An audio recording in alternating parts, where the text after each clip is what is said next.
It has sat in the desert for 60 years.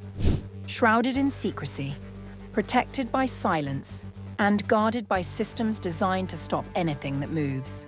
Now, for the first time, Iran is pointing its missiles directly at it. This is the threat that could turn a regional conflict into something the world cannot come back from.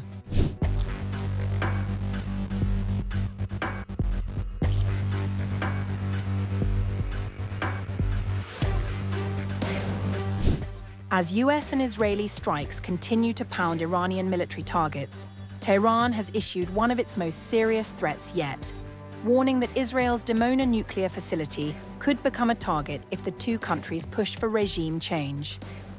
A senior Iranian military official made the warning, as cited by the ISNA. The message was direct.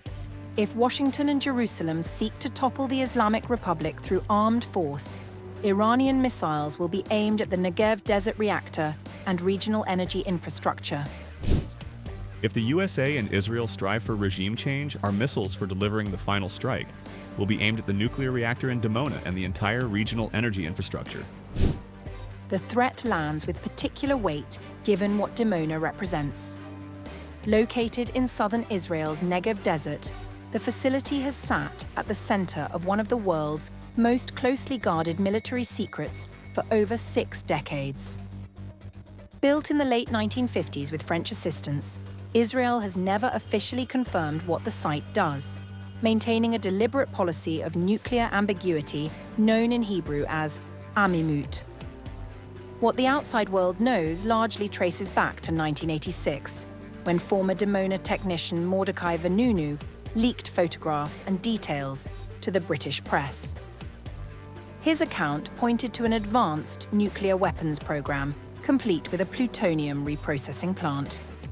Vanunu was abducted by Mossad, tried in secret, and spent 18 years in prison, 11 of them in solitary confinement.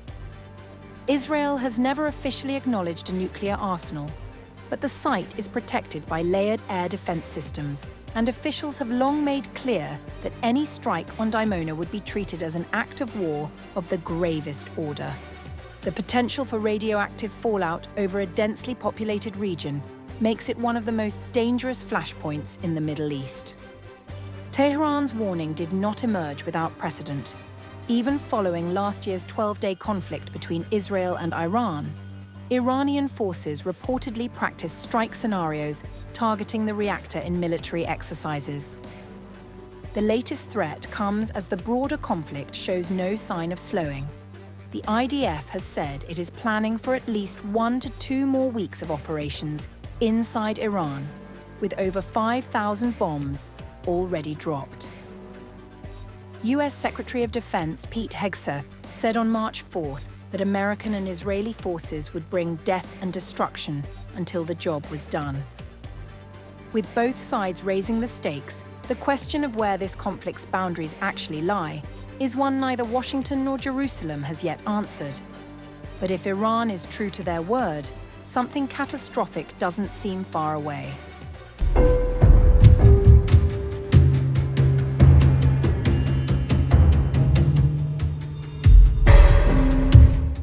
Iranian senior official Ali Larijani has claimed that more than 500 American soldiers have been killed in the ongoing conflict between Iran and the United States, as tensions in the Middle East continue to escalate. Larijani, who serves as Secretary of Iran's Supreme National Security Council and is a key figure shaping Tehran's wartime response, made the claim in a statement posted on social media.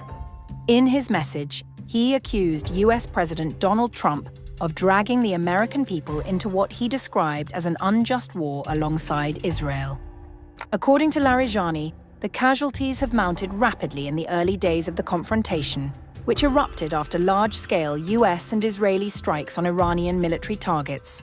In the post directed at Trump, Larijani wrote that the growing number of American casualties should force Washington to reconsider the cost of the conflict. Mr. Trump, swayed by Netanyahu's clownish antics, has dragged the American people into an unjust war with Iran. Now he must calculate, with over 500 American soldiers killed in just the past few days, does America still come first or Israel? Larijani further said US will have to pay for killing Khamenei.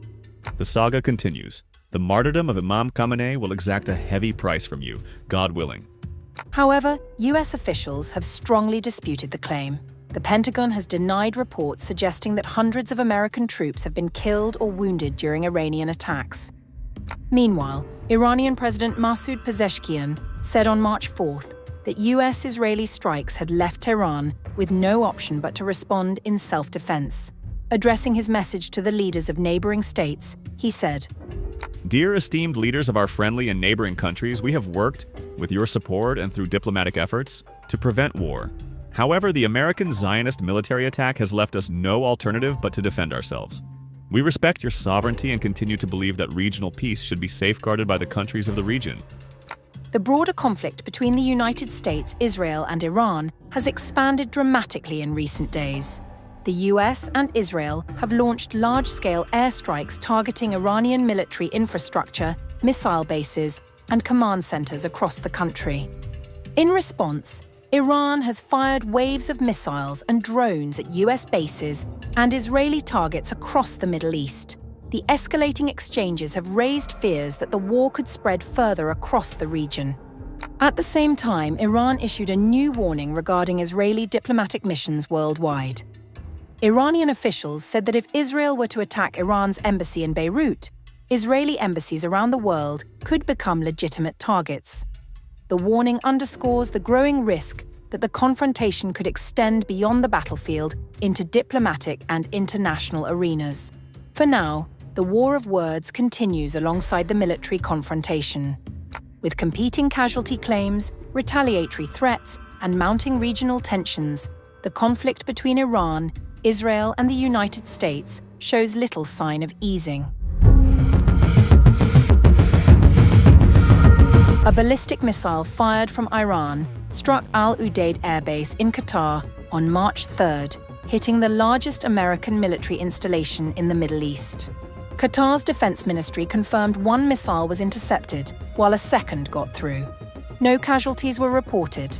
In a statement, Doha said its armed forces were ready to firmly confront any threat, a pointed message as Iranian strikes spread across the Gulf. The state of Qatar was targeted by 2 ballistic missiles launched from the Islamic Republic of Iran. Air defense systems successfully intercepted one of the missiles, while the second missile struck Al Udeid Qatari base without causing any casualties.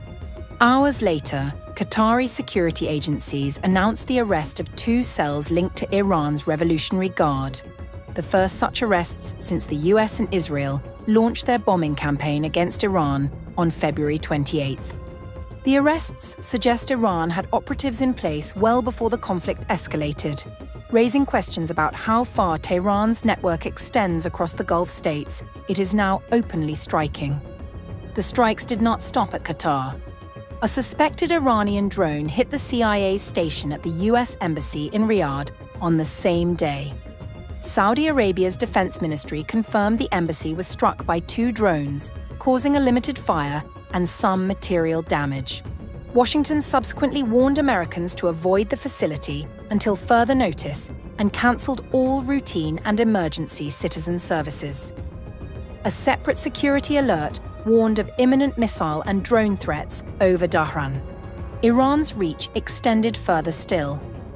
A drone struck near the US consulate in Dubai, where authorities confirmed a fire had been contained with no injuries reported. Videos on social media showed smoke rising from the vicinity of the consulate. Shipping in the region is also under severe pressure. The UK Maritime Trade Operations reported 2 separate vessel attacks, one 137 miles east of Muscat, in Oman, where an explosion was reported in close proximity to a ship, and another 7 miles east of Fujairah in the UAE, where an unknown projectile struck a vessel's steel plating. Both crews were reported safe.